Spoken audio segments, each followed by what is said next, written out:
Hi, my name is Savannah Jacobson, and I'm going to be presenting emergency management theory. What is emergency management? So, emergency management is the managerial function charged with creating the framework within which communities reduce vulnerability to hazards and cope with disasters. Does an emergency management theory exist? Yes, it definitely does. We actually do have one in place already. This is called the Comprehensive Emergency Management Theory. And this theory is actually comprised of 4 different phases: mitigation, preparedness, response, and recovery. As you can see, this wheel on the right is commonly used to show the order of these 4 phases.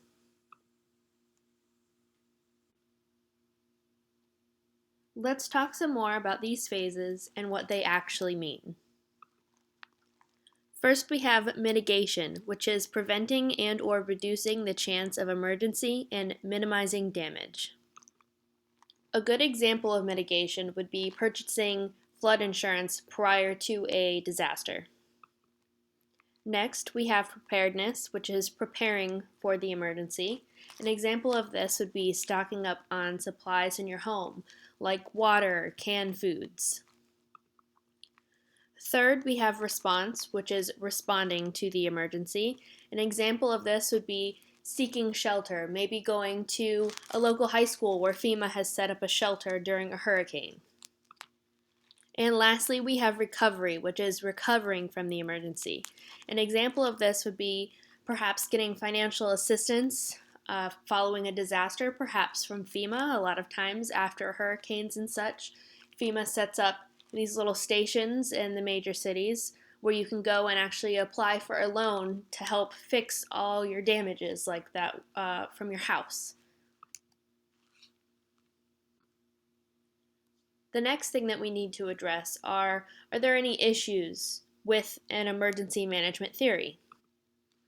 And there are definitely some issues. It's actually really difficult to create a theory that addresses all of the aspects of emergency management for each type of disaster, as there are many different types of disaster. Also, only having a single theory can create its own issues.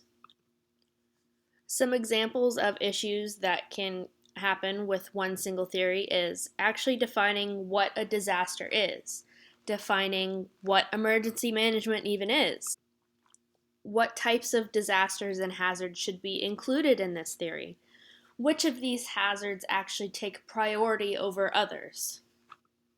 And if we stuck with similar structure as the theory that is currently in place, which phases get priority over others?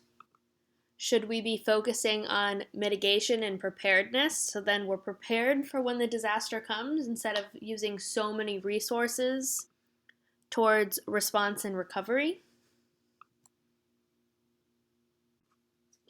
What do you think we should do? Should we have only one universal emergency management theory? Do we need to keep the one that we have but maybe change it up a little bit?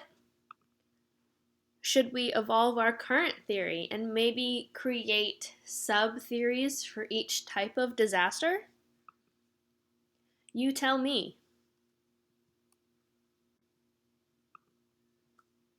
Thank you for listening.